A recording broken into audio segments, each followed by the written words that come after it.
and welcome.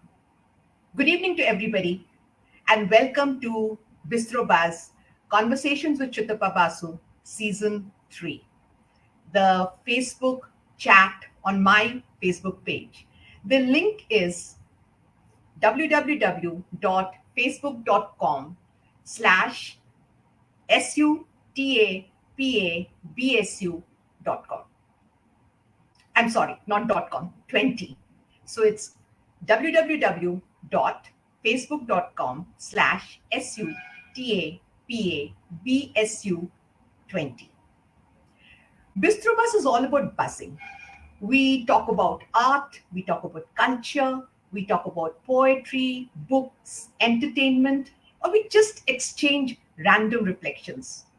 Basically, it's an interaction between you and me.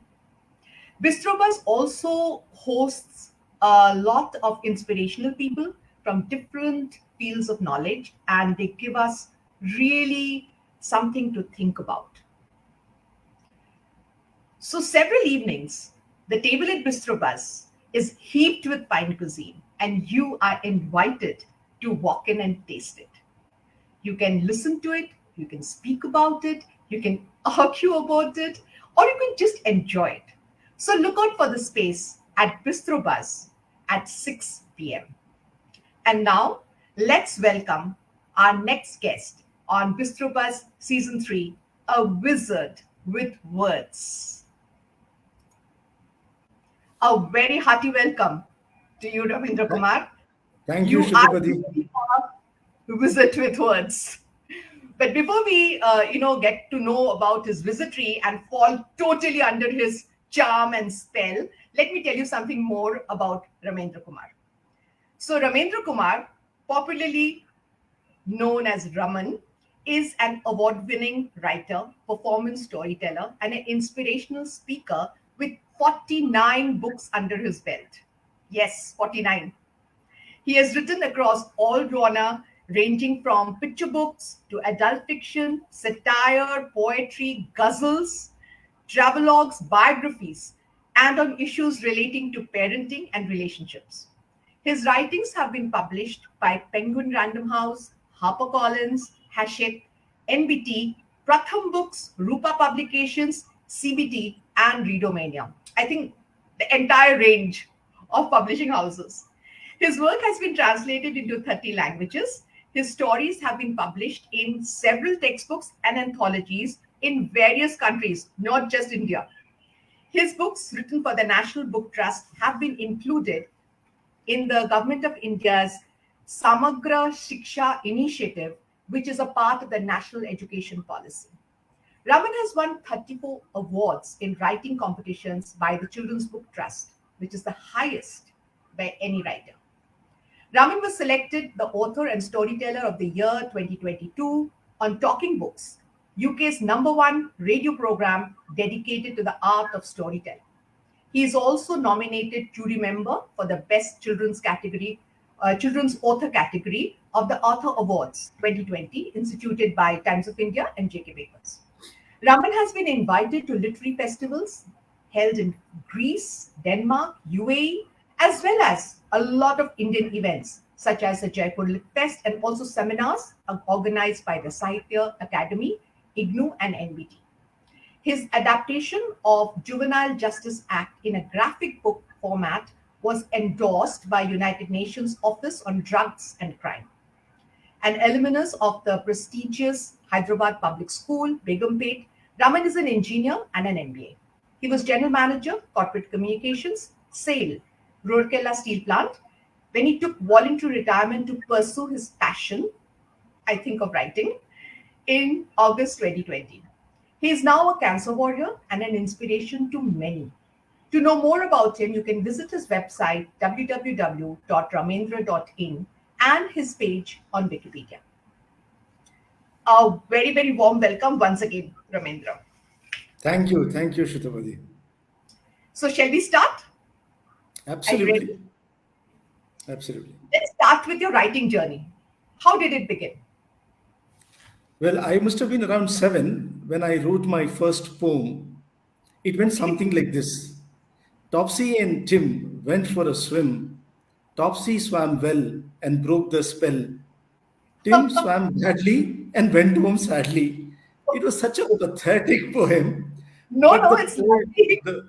the proud poet in me scribbled it on a piece of paper and took it to my father. I thought he'll tell me, "What is this? You're writing silly poetry. You should be, learning or studying science or math and developing your brain like this, or you should be, pursuing something more serious than writing poems." But he didn't do any of these things. He picked me up, gave me a tight hug, and said one word: wonderful. And if today I'm a writer of 49 books and blah, blah, blah, it is because of that so sweet gesture and that encouraging word. So that's how my writing started. Beautiful. And I think a lot of parents would be listening to this, and that's a very important parenting tip, encouragement. Absolutely. Absolutely. And now, you started off by dabbling in poems. As you just said, your first writing was a poem and maybe satire. How did you switch to children's fiction? That's also quite interesting, if I may say so. My wife and I both were working in a Rourkela steel plant. My daughter was around 4 when my son, Aniket, happened. My wife's hands were naturally full. So she encouraged me. She motivated me. She inspired me. She said, "You're such a useless fellow. You can't boil an egg.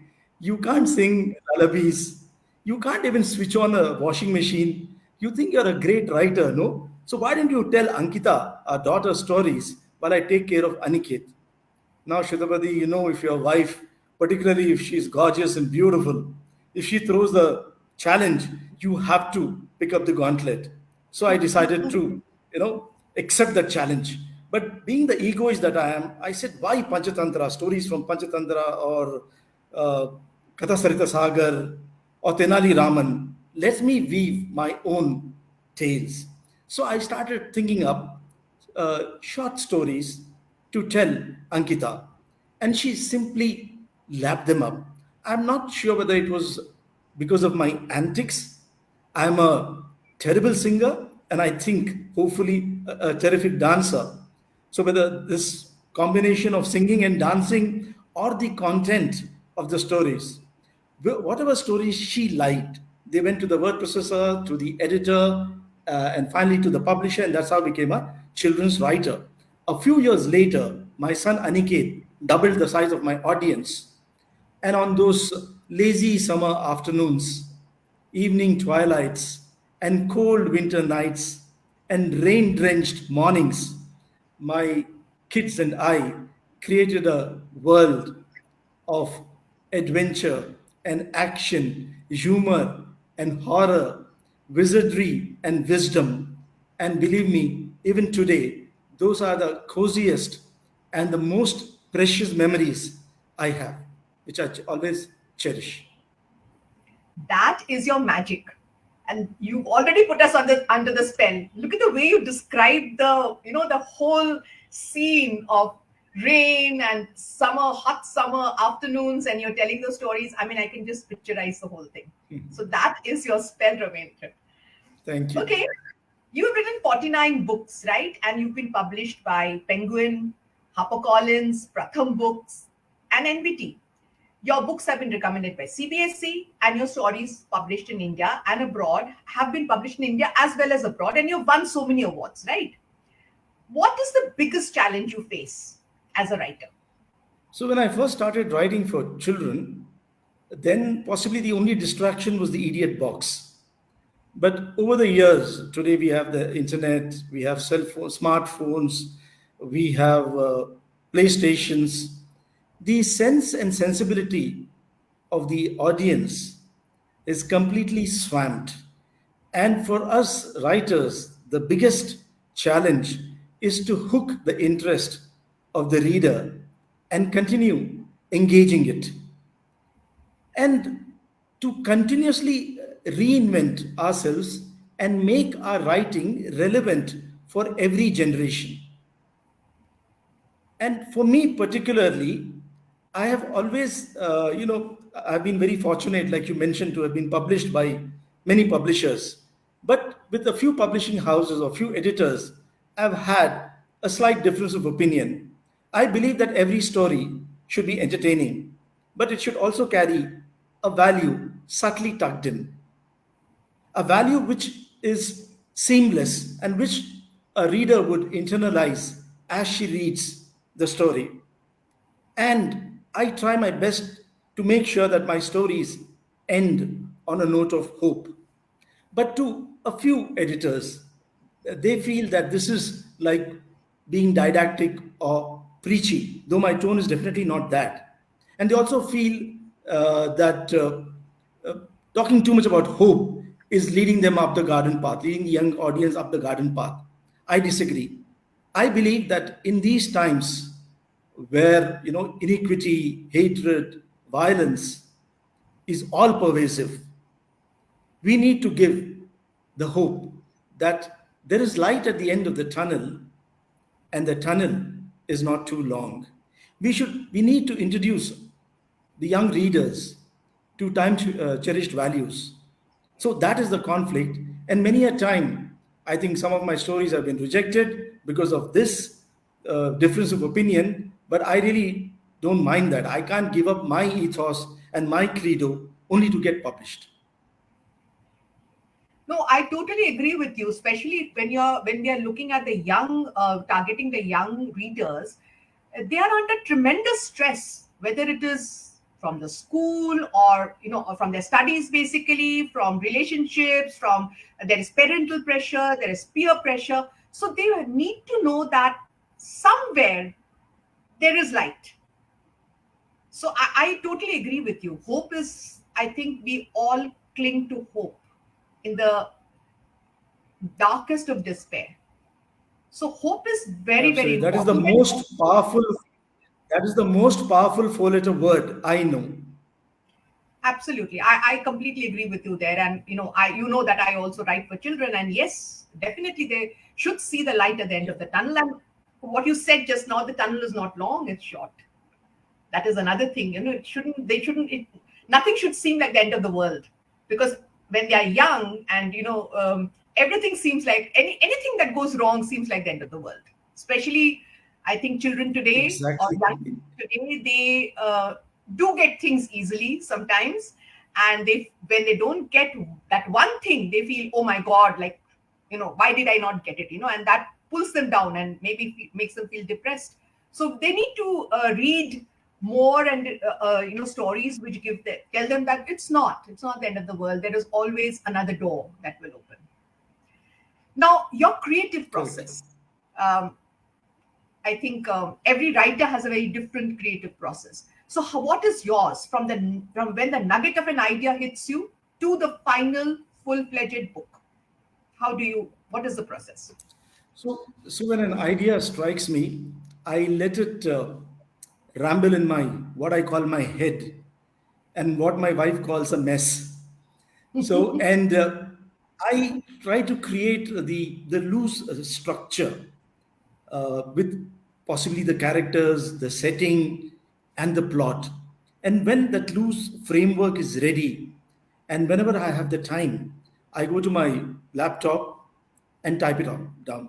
And I have been blessed with two things, I think, because my God is my father, and some way or the other, He has blessed me that I am able to keep these ideas in my head, sometimes for days, sometimes for weeks, and sometimes even for years.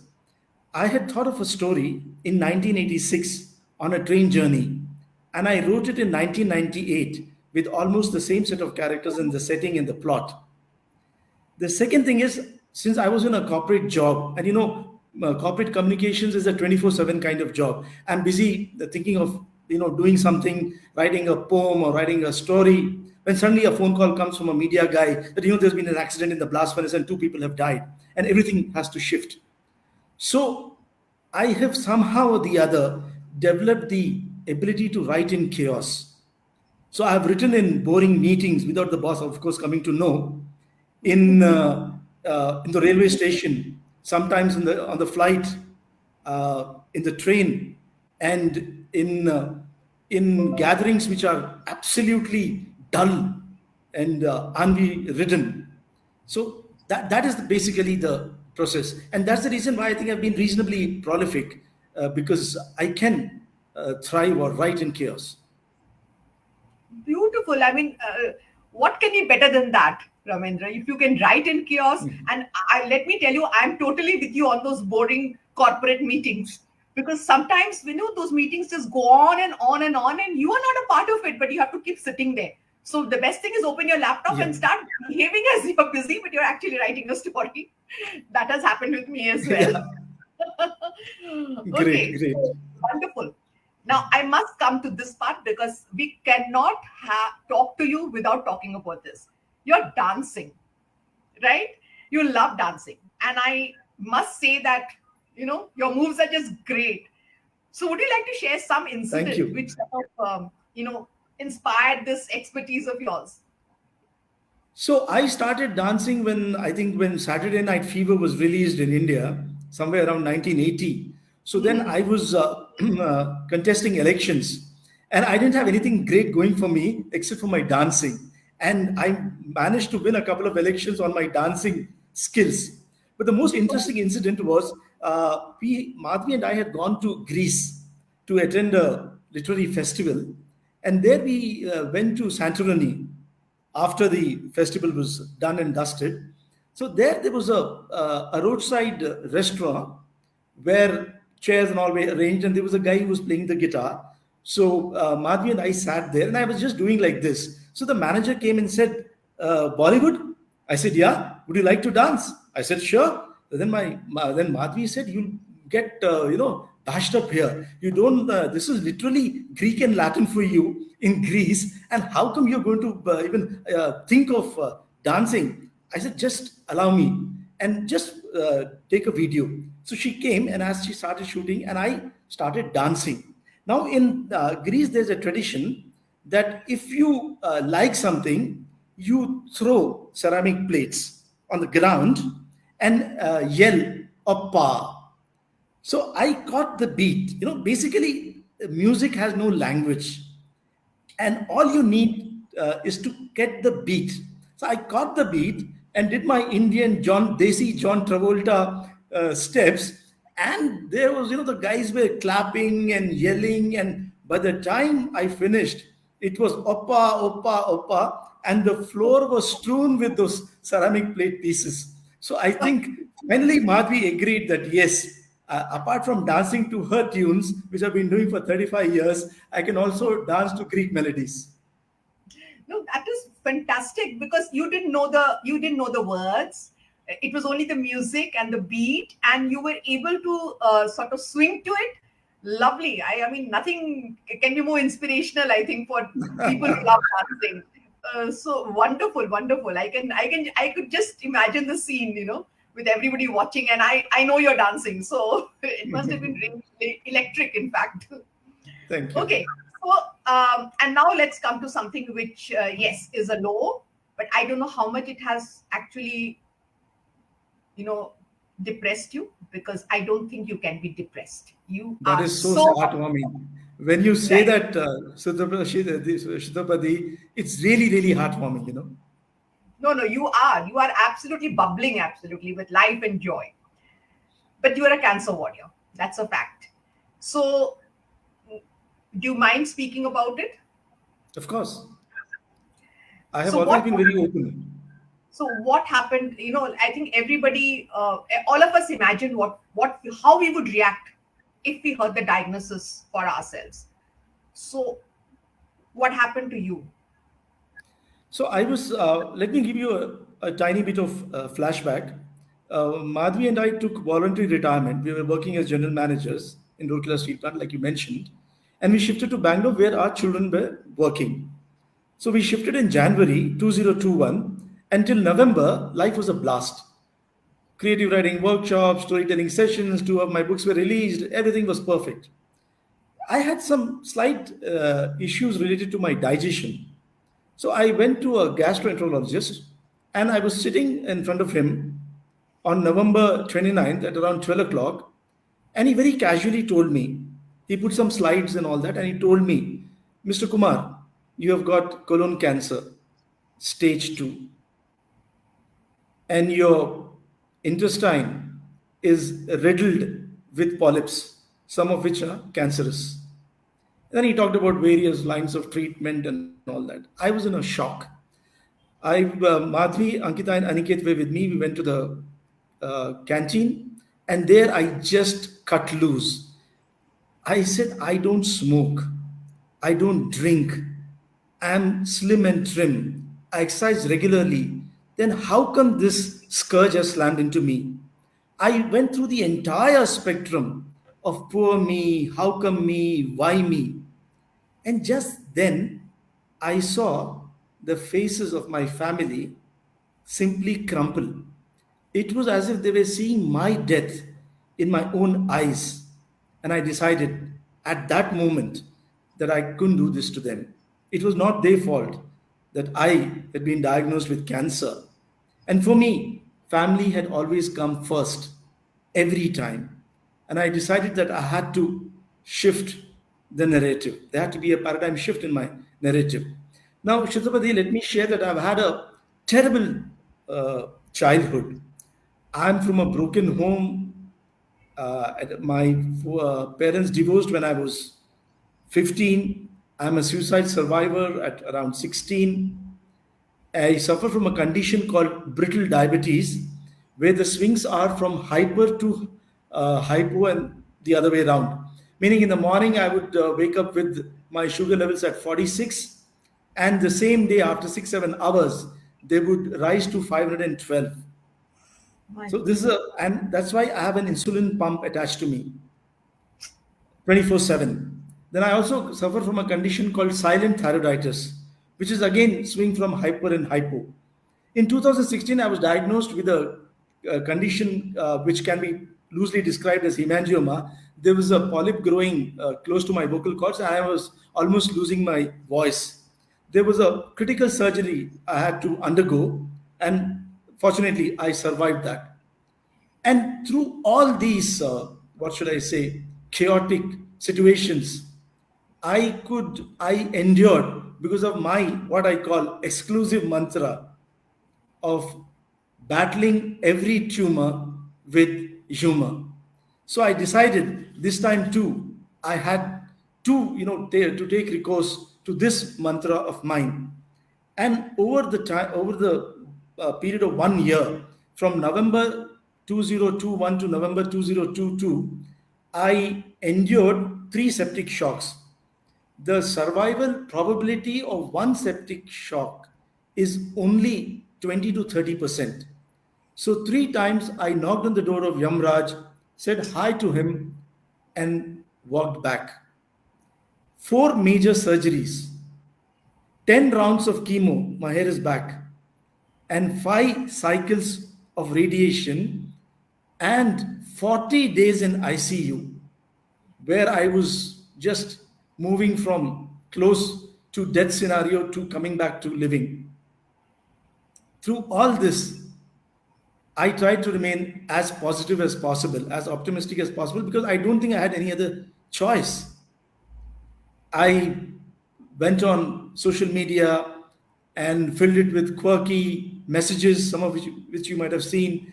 I Absolutely. created parodies, Amitabh Bachchan's dialogue in Diwar, "Aaj to bahut khush hoge tum," and his soliloquy in Silsila, "मैं और मेरी तन्हाई." I wrote a parody called "मैं और मेरा cancer अक्सर बातें करते हैं, तू नहीं होता तो ऐसा होता, तू नहीं होता तो वैसा होता." And I try to remain as optimistic as possible. And during this entire period, my greatest strength was my family. I call them ma, my ma, Madhvi, Ankita, and Aniket. They never gave up. For close to a year, they were just running around in circles, doctors, reports, unnecessary advice from so called well meaning people, trying to make sense of the chaos and the insanity and the madness that was around. But not even once they gave me an inkling of what I was going through. how I was traveling through hell and back on a day to day basis. They moved from despair to hope without ever pressing the panic button. And let me tell you that people talk about online and offline relationships and all that, and how online is transient. But let me tell you, for me, both online and offline friends came on board. Calls, WhatsApp messages, posts on Facebook. There were people who were praying for me in temples, performing namaz in masjid from Lahore to Lucknow to Assam. Buddhist incantations, invocations, and the kind of optimistic messages. Like somebody called me, compared me to Rafael Nadal when he was playing Wimbledon and battling a very serious injury. Somebody Yes. called me, a writer friend called me Anand 2.0. Someone even said that you are a messiah, you are an inspiration. One friend said, Ramin, it's not Ramin, it's Ramin Sher Khan. So I told him, Ghar mein to main bhigi billi hu, and you're calling me Ramin Sher Khan. But I think together we created a universe which helped me claw back from the door of death to the land of the living, not once, but three times. Ravindra, I also, tried to keep up with this journey of yours, because I think it was significant for each of us, not just for you. We all felt, we could not actually feel what you went through, but we tried to be with you emotionally. I But know. tell me today, after all, that long journey that you have taken, the difficult journey that you have taken, what do you take away from it? See, my most important takeaway is that the worst of times bring out the best in you, often. And I would like to share some of the coping mechanisms which helped me battle this scourge. I'm still battling it, I'm not still out of it. But the worst of times I could manage because of these coping mechanisms. First and foremost, let me talk about humor. I think we take ourselves too seriously. I believe that whether it's your bum which is on the boil or you have a boil on the bum, try to look for the ridiculous even in the sublime. Now, there is a aged relative of mine who believes in gravity, a very serious person. And in fact, I believe that had he been alive at the time of Isaac Newton, he would have discovered or invented gravity without the help of the apple. He's that serious. So, and he laughs once a month when he gets his salary. So, this gentleman wrote to Madhvi that what is Ramin doing? He's flirting with death. He is thinking cancer is some kind of a joke. If he continues like this, he will die in bits and pieces. My own relative. So I told Madhvi, you tell him that Ramin has said that he will not allow a colon to put a full stop, a comma, or even a semicolon to his humor and creativity. Also tell him that 2022 is the year of the comedian. Zelensky in Ukraine, Bhagwan Maan in Punjab, and Ramendra Kumar in Punjab in Bangalore. Also, share with him that Ramin believes in two great philosophers. Gabbar Singh, who said in 1975, Jo dar gaya, samjho mar gaya. And Pushpa, who said in 2022, Main jhukega nahi. After that, my age relative stopped his WhatsApp messages also.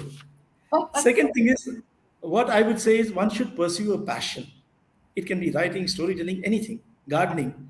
Because once you are totally absorbed in your passion, then these negative thoughts will not enter you. The third thing is to build relationships, both online and offline. In the rodent race, which we call life, often our relationships are kind of, given a raw deal. You've heard of automatic teller machine ATM card, anytime money card. I have taken the liberty of creating a card called anytime memory card. And this card has no value because it is priceless. It cannot be torn or lost. And its value keeps increasing irrespective of the vagaries of the share market.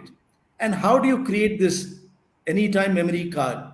By investing in love and time, both of which we have, but we say we don't. So I, like to tell people that create memories, cherish those memories, because like diamonds, memories are forever. And when you feel down and out, encash your ATM, encash these memories, and try your best to look for the best of times in the worst of times. Then I also would like to share that people talk about the practice of mindfulness. For some people it's meditation, for me it's my writing. Believe me, Shuddhapati, within a month after coming out of the hospital, I was back to my writing. And I feel I'm only connected, living in the present moment, 100%, when I'm either indulging in writing or storytelling or anything to do with creativity. Finally, I would say that be optimistic. Create an ecosystem of positivity around you. And when you create this ecosystem, believe me, the entire universe will actually come together to offer you succor, solace, and strength. So you have actually said, everybody knows about The Secret, the book called The Secret. You just said the same mantra, right? That is what we have to always keep with us. And I think what you just said uh, is of high significance to every person today in the world. So if we really follow what you said just now, if we consciously do what you said just now, I think, I mean, all our problems, all our troubles will be something that we will be able to bridge. Absolutely. And it's basically bridging it. It's not that the troubles will go away or the difficulties will go away. They will not go away. They will always be there, but we will be able to walk through them or overcome them or in the best way possible. And like you just said, that if we are able to do that, even the people around us would feel positive. I think that is what your family felt. You said that you're very grateful that they did not let you feel, they did not let you down because maybe you did not let them down. Possibly that is the So, reason. They felt that so if he can feel this way, what about us? So I think you are absolutely right. It's infectious, this feeling of positivity, and if we can feel that, then we will be able to infect the entire environment around us. Beautiful. I'll thank just you. come back to again to your passion, your writing. So you have also transcended now from the traditional written word into audiovisual arena. So how, I mean, how did that happen? I think a lot of us would like to do that. So how can you give us some tips? How did you do it? So I would start by saying, again, immodestly, that I'm a self confessed narcissist. I love being in front of the camera. So, and I was working in Rourkela Steel Plant where we had this cable TV network, one of the first in the country. So I got a Hmm, chance to interview a lot of celebrities like Sachin Tendulkar, Ravi Shastri, Dilip Tirki, Arunima Sinha. And when COVID happened and when online became almost Hobson's choice, for me, absolutely. the transition was quite seamless. And Easy. now I am carrying a stoma bag. I hope you know what a stoma bag is. So my small intestine has been removed and the fecal matter is collected in the stoma bag. So Okay. I need to empty it every couple of hours. And it is always with me. It is like a, what should I say, a inevitable issue. It's like a boss whom you have to tolerate. And you have to make a lot of adjustments because of that. So for me, the offline things have reduced quite a bit. So I'm concentrating on my online, and the response has been rather good to my dance videos and to the podcasts, like you mentioned, talking stories, and a reel was made by a platform on Madhvi and my love story. Ours is the original two states. It happened in 1988. I'm a North Indian Marwadi. She's a Telugu Vaishnavite Brahmin. So this reel is trending now with I think around 8 lakh views and 3 lakh plays on Facebook and Insta. And Wonderful. Humans of Bombay, one of the most popular storytelling platforms, have now Hmm. approached me. to showcase this. So I Wow. think the transition has been great, and I'm really really enjoying it. I think all I can say is congratulations and keep going ahead Thank you, in this thank direction. you. I'm sure it will do wonders, especially when you're telling me about the humans of Mumbai approaching you. That I think is a wonderful platform. And now finally, let's come to your latest book, Shriek, right? Yeah, Published by Readomania. So, yeah. can you tell us very briefly what it is all about? And So it was, this is I the think, cover.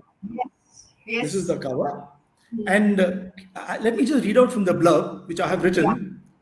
So it goes like this: a TV screen which showcases terror that's about to happen, a cat which unleashes retribution, a people tree with a deep sense of empathy, a desperate father willing to murder to resurrect his child, a man who steals from corpses, strangers who return from the dead, a traveler in search of a memory, a bride who becomes a nemesis. 14 tales of horror which explore the uncharted territories of the abnormal, the unnatural, and the surreal. I just would like to add how I got inspiration for my favorite story called The Stranger. Uh, so Madhi and I had gone to meet Ruskin Bond in a place called Landur. It's a very picturesque little town uh, near Masuri on the upper okay. slopes, actually. So, after having a long and lovely chat with him, we were walking back to our guest house. So, it was completely dark. The lights had not come on.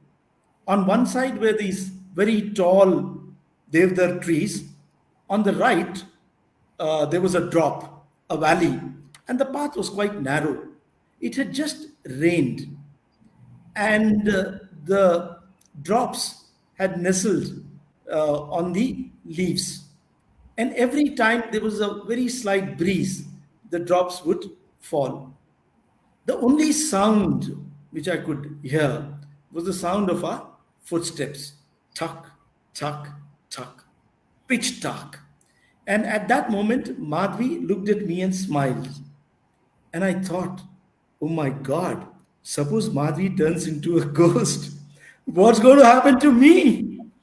Fortunately for me, Madhvi didn't turn into a ghost, but it gave me an idea to write a story, a ghost story, about a young writer who comes to Landur to do research for a ghost tale set in the British times, and he actually meets not one but two ghosts. Lovely. The story that you related just now is your perfect storyteller um, image. Absolutely. Thank you so much, Ravindra Kumar. That was a lovely story that you told us just now, even though it probably is the seed for the story which is there in your book. So I would love this conversation to go on and on, but I think we'll have to call it a day, an evening. So thank you so much, Ravindra, for being with us and talking to us and telling us, giving us all these, nuggets of wisdom and all these shots that you've given us. Thank Thank you. you so much for them. Thank you. And It was such I a hope we pleasure. can, I hope we can have more. Yeah. We will have more sessions of Bistro Buzz with you, and we can hear some more from you. Thank you so much, Thank you. Ravindra Kumar, and a Thank good you. evening, everybody. Hope you have a very good evening and take care. Thank you.